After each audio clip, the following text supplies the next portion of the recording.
ing sok lising aniga subna kunga taruk chatliba chahi asigi February tang 12 dagina 13 fawba mangani gi oiba nat ki jagoi sei tambagi training program amakak apunba inar silo loop amadi ilong chajing apunba maira pabi loop ani na sinjil langjaduna chajing mamang lekai community hall da pangthokre ahanbada kabui sei tamba ani subada kwak tanba hairiba jagoi sei makhal ani se ahanba numit asida ahanba oina lokhatuna jagoi isai makhal ani sida hen hai singlaba sanamai temple board ki scholar singna takpi tambikhi Hudong bagi damakta maira suka pai thoram masisu dengbi lipa ikai khumna jariba humna chief guest vice president amsung guest onana maira suka pin nabi dam tanuruna nisingjen jagoi isai tambagi ahanba hobu numiki ahanba thamjariba kabui gi jagoi isai tamba sida langthabal kabui khulndagi lingbirakpa makuining kabuina asigumlaba jagoi sigi maramda takpiba masung tambibagi thabak tawbigani loinana jagoi sei sigi manungda yauriba nunggi oiba wahan thoktusu mahakna mayamna takpigani ani suba jagoi oina thamjariba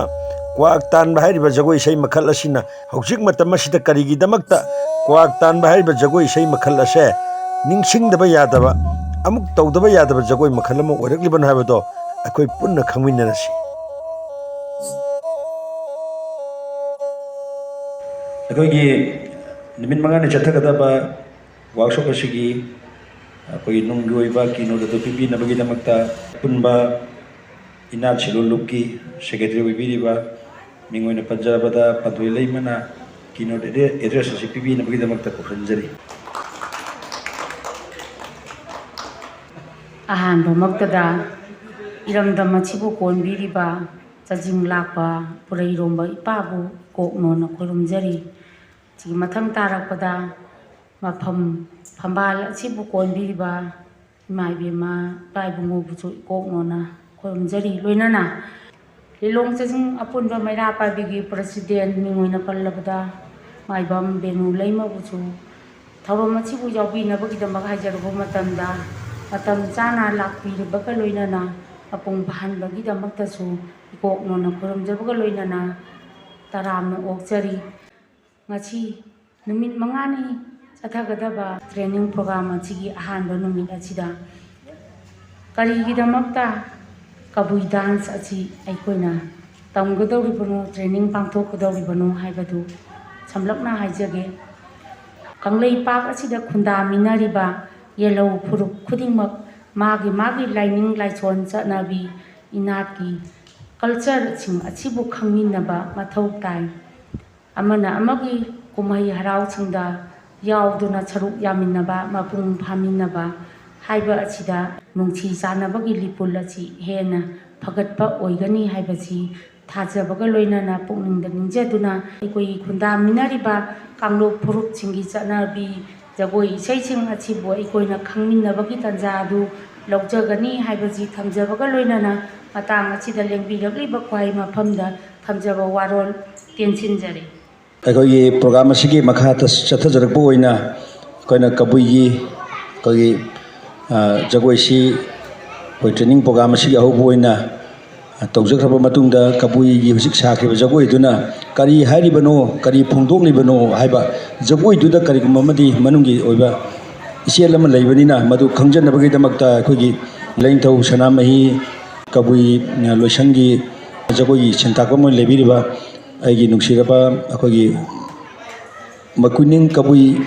ꯑꯩꯈꯣꯏꯒꯤ ꯏꯆꯤꯜ ꯏꯅꯥꯎꯁꯤꯕꯨ ꯀꯧꯁꯟꯖꯔꯒ ꯖꯒꯣꯏꯁꯤꯒꯤ ꯃꯇꯥꯡꯗ ꯋꯥ ꯈꯔꯗꯪ ꯊꯝꯕꯤꯅꯕ ꯅꯣꯂꯨꯛꯅ ꯅꯤꯡꯁꯤꯡꯖꯔꯤ ꯑꯍꯥꯟꯕꯃꯛꯇꯗ ꯑꯩꯈꯣꯏꯕꯨ ꯁꯦꯝꯕꯤꯔꯤꯕ ꯃꯄꯨꯕꯨ ꯏꯀꯣꯛꯅꯣꯅ ꯈꯨꯔꯨꯝꯖꯩ ꯑꯅꯤꯁꯨꯕꯗ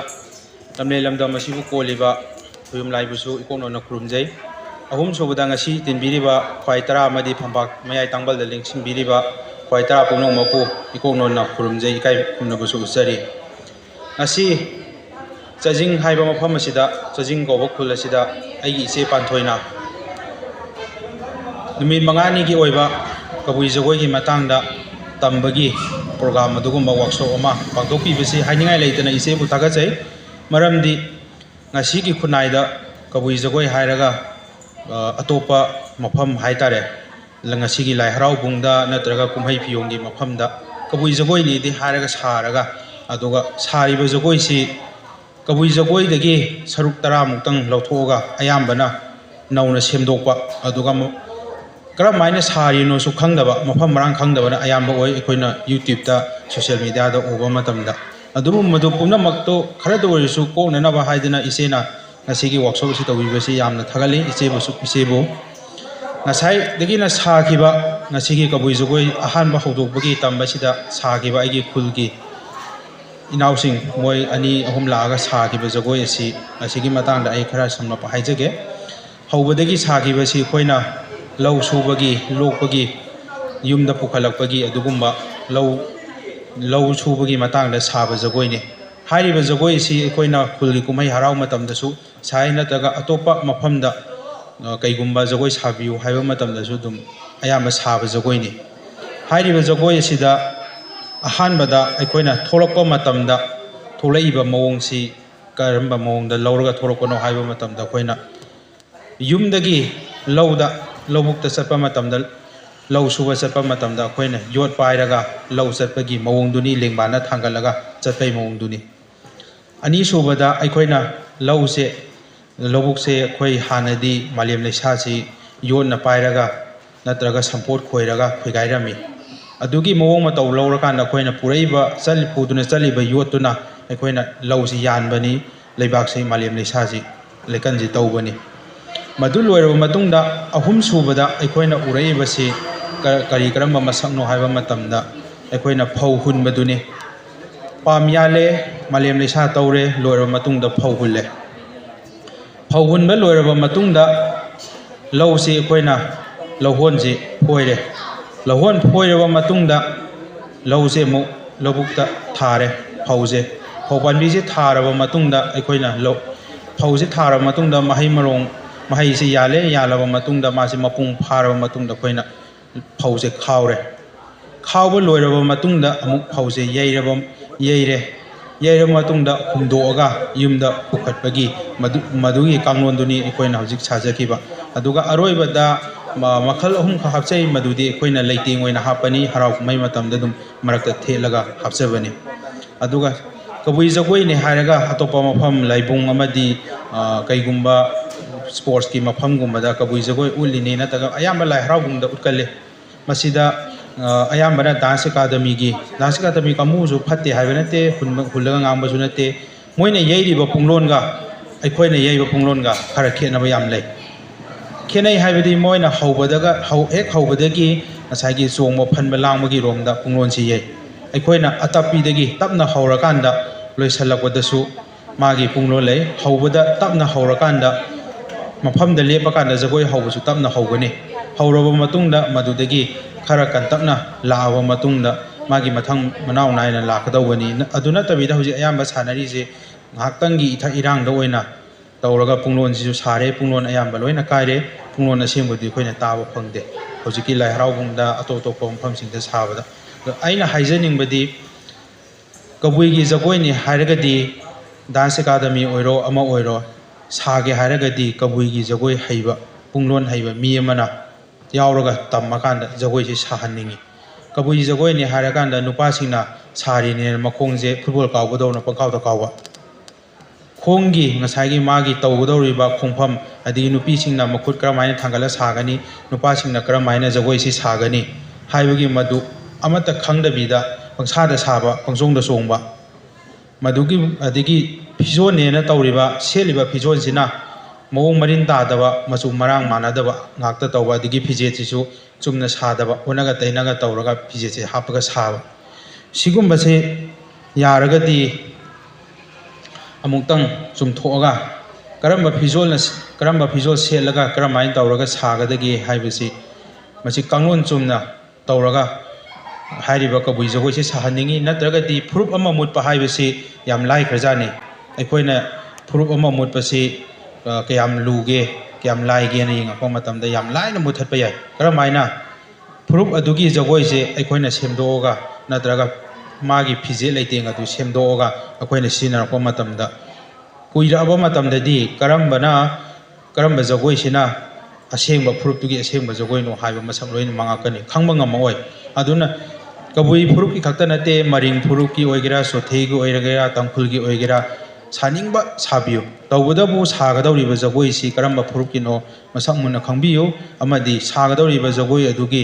phuruk adugi miyoi ama nataga ani akhangba yawrakanda sabiyo haibase aigi maikaidigi thamjaningi natragadi ngasi leiminariba yehalau phurukne leiminariba singsi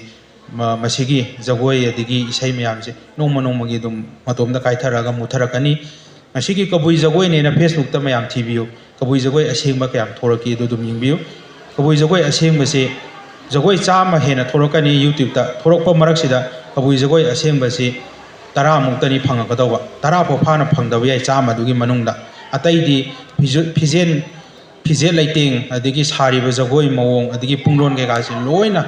punglon kaiba adigi jagoi khungpham kaiba sariba mawong fizel lighting myam se onaga tainana loina sela kan jagoi se saramgani adu masigumba sidi tawhaningde tasengna sage haragadi asengba kabui phurupna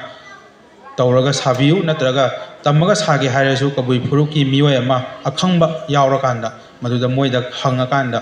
tamaga sahanangi haibase aigi maikaidigi aroiboina thamjaike jagoi su makha tam thakadaba leibnina tetak na ngasi gi akoi guest of honor de lakpi ba igi ise menuna kitang wafam khradang thambina ba kaushinjari ahanba maktada khunsibu kon biri bai pai bungoi mai bemba ikong non khurumjari pampam langda lengchin biri ba agi oja ibungo singsubam laicha ikong non khurumjari na ibungo damo kuchona kai khunu busari phambiri ba aigi maira pabi members sing sung sajin khunjagi marak te lebiri ba imai bel sing ko haba maktada thagatsari junglon na ba khulon na ba kabui kundagi lakpa isa sing yamna nungai thagatsari ngasi apunba inat siloluk ilong sajing mamang lekai na sinjalang jaduna numi mangani gi woipa kabui jagoi gi damak tapang thokpa nat gi woipa jagoi gi program ama workshop man numi mangani goina pangthokpa sida aigi khungang lonna bada leiriba kabui jati gi cha singlak tuna aikhoi gi maitei ni angang sing maitei ma singbo aigi phurup amatani leminarakpani hominarakpani kaminarakpani haibagi londa aikhoi punamak aigi natki culture punamak khangmina daba yade haiduna phajaraba jagoi kabui jati gi jagoi aigi angang sing amasung aigi nungsirba imabel singda khudol tambiramba thagatsari kabui jati ama woina lei jaribasi mutkhigedra jagoi se seran toran sajalakpa phije chakchet punamak lalakpa haibase pamde haiba phongdokpa aikoina mama manglom chatta khangdraga so hoji wahai khara pendaba phomba amuka suhena thagatsari tungdai khoi madu khangjinba yai haibase ai miam da thamjaningi ngasigi numin mangani gi workshop program ma se ahanba hogdokpa du oi khre aduga leibiriba akhoi gi maira paibi member sing ngasigi jagoi ase numin mangani tamgadabani aduba ahanba oina akhoi khara participate toba punamo puthagasari madung taba kaya da suguma program kaya yaubiduna jati khudimak se nungsi chanaba oina leminagadabani haiba saktam madu kaihaloidabani haiba sida akhoi khudimak saruk yaminagadabani haiba se haijarga mayamdagi tensinjari ahanba session je lura pamasung ani suba hujungai marak siga iroi linana akoye masigi lingbirakpa chief guest na wafam khradang thambina ba sinje langjari ba apunba ina siloloki maikai digi nolongna nisingjar ahanba maktada simu lanin thoglarambi lamnena sibu konbiribi bidawani bu thamoi nungda pusanjari mayai phum langda hamin nazari ba kai khunaraba pangkena sigina mayai phum lingsin biriba amadi agi shanapi mera paibigi president oi biribi shanapi benu kai khunabu sari loina nangasigi tharom masida saruk yabina bagyam telembirariba koi isan se chasing punamak sainau punamaku aigi maikai dagi lo hena koi kai khunabu sari apun bai nas lupna पाइखत्जरिबा workshop नुमित मंगानेगी युमफमदी subject matter दी Kabui dance सिगी मतंगसिदा आइना थमजनिंगिबदी कबुई हाइबा फुरुप असि मणिपुरदा लेरिबा मितै सिंगा नकनना हौरङैदगी हौना खुंदा लैता मिनदुना लाखिबा अदुगुम्बा फुरुप अमनि सिंगि फुरुप अमनि कबुई हाइबसि अदुना अइखोइगा नकनना येलहौ फुरुप ओना लेमिनरिबा कबुई हारिबा असिना महाकी फुरुप अमा ओबिगी हुनबा अइखोइगी फुरुप अमगी नाट कल्चर जगोई इसै पुंग असिना सिंबा अमा लैजबा अदुमक अइखोइना ngasi इरमदम सिदा लेमिनबा येलहौ फुरुप अमा ओइना मखोइगी पुंग इसै जगोई नाट सिंग अदुबु अइखोइना खंगमिनरेरगा जगोई इसै हाइबा फुरुप अमगी तंगाई फदना लैतबा याद्रबा अदुगुम्बा बानाकी मसाक अमा ओरिबा जगोई असिदा पुरबिना सुनलुकी सेक्रेटरी ओरिबा पांथोइना हिरम असिदा वर्कशॉप असिगी मसाक अमोइना लखतुना निमित मंगानी सुपना वर्कशॉप असिने नेगदोरिबा असिना अइखोइदा पीरिबदी सिंग अमसुंग तमगी यामना नकनबा मरियेदुमक अइखोइना सागतमिनबदा मसिना अचौबा युमफम अमा ओय हाइबसे मसिमा अइना मयामदा थमजरी ममांगदा पांथोखिबा वर्कशॉप सिंग अदु अइने लोइनमक पंजरुद्रगसु पोकपदगी सिबा फावबदा अइखोइगी फुरुप असना खंगदबा तौगदबा की वर्कशॉप सु ममांगदा पांथोखरे मधु अइखोइ मयामदा ख्वाइदगी हेना अचौबा मंगाल अमा पीबनी हाइना अइना खंजनिंगी मरमदि फुरुप अमगी मनुंगदा फुरुप की मियोइ वरुरगा अइखोइना फुरुप द चनरिबा पुनमक अदो अइखोइदा आइडिया अमा वाखल अमा लेत्रगदी कोई फुरुप तुदा लेतबगा सब माने मरम अदुना फुरुप तुगी मंगदा लेरिबा कोई मसा पोक्तगी सिबावगी मसा सिंग अदो वेम पांथोइना सिलांगे रिबा सिगी अपना सिलुना पांथोखि दुमक थोदो हेदोंना कोइना मदु याम थागतनिंगाइ ओइबा अमनि अमदि तौदोइबा दादा अमनि हाइदना मसिम सुपंजरी अइखोइ पुनमकना अपुनबा इंटरनेशनल लुक असना पांथोरइबा कोइगी चुमनगी मितै फुरुपता नतना मसिगी संगलाइबा कबुइगी कांगलुक फावबगी तांगक फावब संगलाइबसि अइखोइ पुन्ना अपुनबा इंटरनेशनल लुबसे अइखोइना याम पुन्ना सौगतमिनदना हेना मपांगल लैबा अदुगुम्बा ऑर्गेनाइजेशन अमा वेहनबा पामजै हाइबसि तिंतकना थमजरगा मयामदगी लोइसिनजनाबा याथं निजरे चथगदबा अपनबैना सिरलुकी कबुई डांस असिगी मरी लेना अखोई दाइसदा लेंसिनबिरिबा एडवाइजर ओइना लेबिरिबा एसी लेचाबु हारमुतदी कोकनोजरी मतंगदा मरा पाइबिगी प्रेसिडेंट की अपुनबा मरा पाइबिगी प्रेसिडेंट की फमपुबिरिबा बेनुबुसु अयहानै कोकनोजरी ngasi अखोइना पांथोकचरिबा नुमित मंगानी चुपना पांथोकचगदौरिबा कबुई गी काइनोसी अखोइगी लुपना कुपना खन्नरबा मतमदा अखोइगी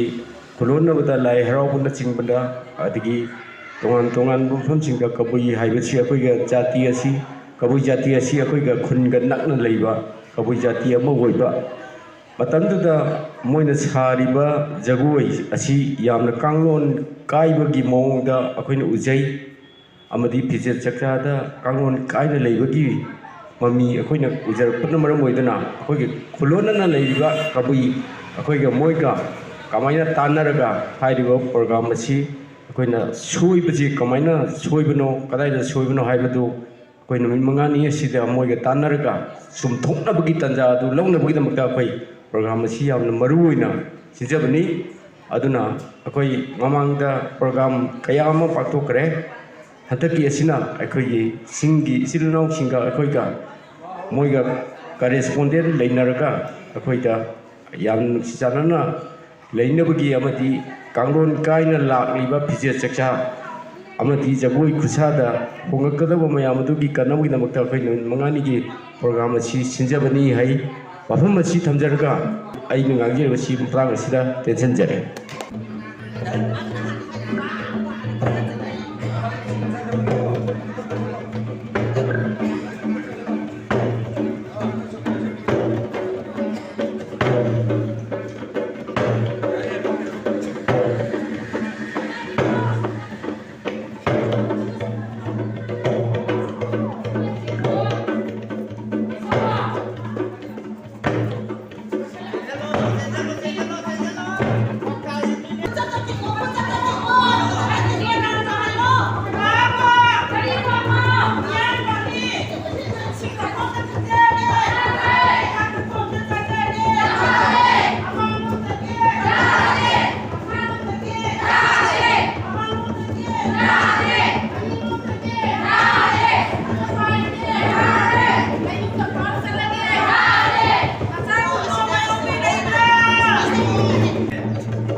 ngasi akoina mayamda uliba jagoi makhal ama kwak tan baija